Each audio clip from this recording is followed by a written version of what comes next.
Welcome back to my channel mister and missus Nehal Upadhyay. तो मैं हूँ आपकी अपनी नेहा और मेरे ब्लॉग में आपका स्वागत है। तो बस आज सुबह हम जल्दी उठ चुके थे, हमारी मॉर्निंग जल्दी हो गई थी क्योंकि आज है मंगलवार और हमें जाना है मंदिर। जैसा कि हर मंगलवार को हम मंदिर जाते हैं, लेकिन आज हम किसी और मंदिर पे जा रहे हैं।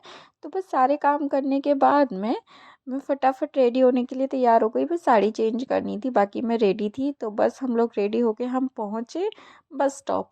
बस स्टॉप पे यहाँ इस मंदिर जाने के लिए बहुत सारी गाड़ियाँ मिलती हैं, पर्सनल भी कर सकते हैं और रेंट आउट भी कर सकते हैं। तो हमारे मंदिर से मतलब हमारे घर से, हमारी सिटी से मंदिर का रास्ता बहुत दूर था, आई थिंक 80 किलोमीटर समथिंग था। तो बस हम लोगों ने यहाँ पे थोड़ी सी बात की किस गाड़ी में कितना रेंट लग रहा है, और हम लोग चल दिए। गाड़ी फुल हो गई थी, तो काफ़ी सारी यात्री भी थे इस गाड़ी में, और जिन्हें हम नहीं जानते थे। मैं थी, मेरी एक दीदी थी और मेरे हस्बैंड थे। तो बस हम लोग जा रहे थे। आप देख सकते हैं रास्ता, और गर्मी स्टार्ट हो चुकी थी। हमने सोचा हम थोड़ा जल्दी निकलेंगे तो जल्दी पहुंचेंगे, पर नहीं हो पाता घर के कामों में। तो बस मंदिर पहुंच के देखा, भीड़ तो लाजवाब ही थी। आज बैसाख महीने का लास्ट मंगलवार था, तो आज के दिन बहुत ज़्यादा भीड़ थी। और ये महीना भी बहुत पावन और पवित्र महीना होता है, तो वैसे ही भीड़ तो होनी थी। लेकिन मुझे 1% भी अंदाज़ा नहीं था कि भीड़ इतनी होगी, वरना मैं इतनी भीड़ में दर्शन करने नहीं जाती, क्योंकि डर लगता है कभी किसी का पैर ना पड़ जाए या कोई प्रॉब्लम ना हो जाए। वैसे ही इतने अच्छे ग्रह नहीं चल रहे हैं मेरे। तो बस लेकिन पहुंच गए, और भीड़ में लाइन में पाते जी हाथ पकड़े हुए थे, बहुत फंस के हमने दर्शन किए। लेकिन हम बाबा का सूट नहीं कर पाए क्योंकि वहाँ पुलिस लगी हुई थी और मोबाइल अलाउ नहीं था। आप देख सकते हैं गुरुजी महाराज अपने आशीर्वाद दे रहे हैं, वो भभूति देते हैं। और ये आए हैं दंदरहुआ सरकार, जो कि भिंड जिले में है, और इन्हें डॉक्टर हनुमान जी भी कहते हैं। जय भोले बाबा की। यहाँ पे कैंसर, अल्सर जैसी कई बीमारियों के रोग ठीक होते हैं। यहाँ 5 मंगलवार परिक्रमा लगाने से काफ़ी ज़्यादा आराम मिलता है, रोग ठीक हो जाते हैं। तो ये हमारे पूरे मध्य प्रदेश के डॉक्टर हनुमान जी बहुत ही फेमस हैं।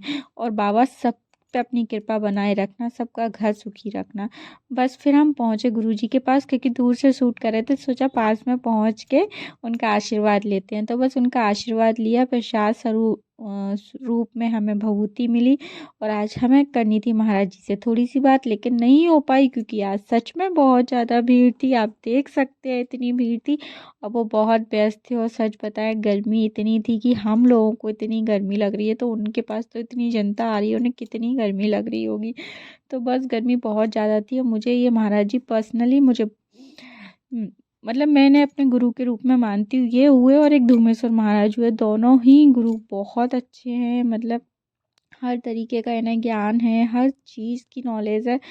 तो बस ये बहुत अच्छे हैं। मतलब सुकून मिलता है जब भी इनसे बात हो या फिर इनके आसपास भी रहो, तो एक पॉजिटिविटी आती है और सच में सुकून मिलता है।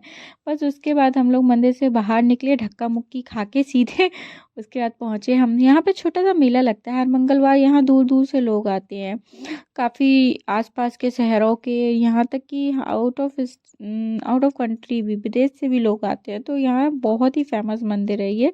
तो बस ये, लेकिन एक गांव एरिया है यहाँ पे। तो बस यहाँ क्या है, हम लोग देख रहे थे क्या क्या मिल रहा है, क्योंकि आज लोकल मेला जो लगता है, तो वहाँ चीज़ें काफ़ी कॉस्टली तो नहीं होती हैं, बहुत ही ज़्यादा चीप रेट पे मिलती हैं। और ये लोग मतलब यहाँ हर मंगलवार को अपनी शॉप लगाते हैं, सारा कुछ मिलता है, आप खाने से लेके मतलब पहनने तक की सारी चीज़ें, बर्तन वर्तन, खिलौने विलौने सभी थे। तो बस हम यही सारी चीज़ें देख रहे थे। मैं कही थी उपाध्याय जी कुछ दिला लो, लेकिन भीड़ में लोग खड़े ही नहीं होने दे रहे थे, कहीं इधर से ढक के कहीं उधर से ढक के।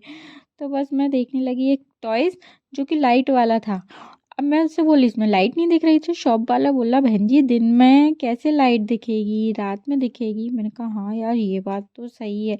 बस इसके बाद फिर दीदी को देखा, दीदी कड़े वगैरह ले रही थी। दीदी तो हमेशा ही कहीं भी जाती हैं चीज़ें खरीदना चालू कर देती है। मुझे जी ये बहुत अच्छा लग रहा था, मुझे ये टॉय। मैं कह रही मुझे ये दिला दो, बोले चला दो, पा नहीं रही हो, लोगी क्या। बस ऐसे ही छोटा छोटा सा सामान देख रहे थे, क्या लेना है क्या नहीं लेना है। तो बस मेरे को पर ये सबसे ज़्यादा अच्छा लगा। इसे रिंग बोलते हैं क्या बोलते हैं नहीं पता, बट मैं इसे चला नहीं पा रही थी। फिर उसके बाद मैंने देखा कड़े, छोटे छोटे बच्चों के कड़े थे, बट अभी अपनी चंपा चमेली के लिए कुछ लेने का मतलब ही नहीं है। वो इतनी छोटी हैं कि उनके हाथ इतने नाजुक हैं, उन्हें ना कड़े से लगेगी।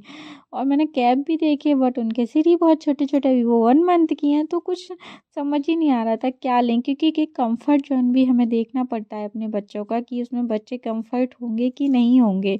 तो बस ये सारी चीज़ें देखने के बाद समझ ही नहीं आ रहा था। तो बस मैंने छोटी मोटी चीज़ें खरीदी भी, चुट-पुट वाला जो सामान होता है वो लिया। उसके बाद मुझे दीदी के साथ प्रैंक करने के लिए मुझे मिला एक नकली साँप, जो मैंने उनके कंधे पे रख दिया और बोला दीदी साँप, और वो एकदम से इतना डर गई। सच में वो बहुत सीधी हैं और वो बहुत डरती हैं और मेरी सबसे फ़ेवरेट है। तो बस मैंने बोला सॉरी, मज़ाक कर रही थी।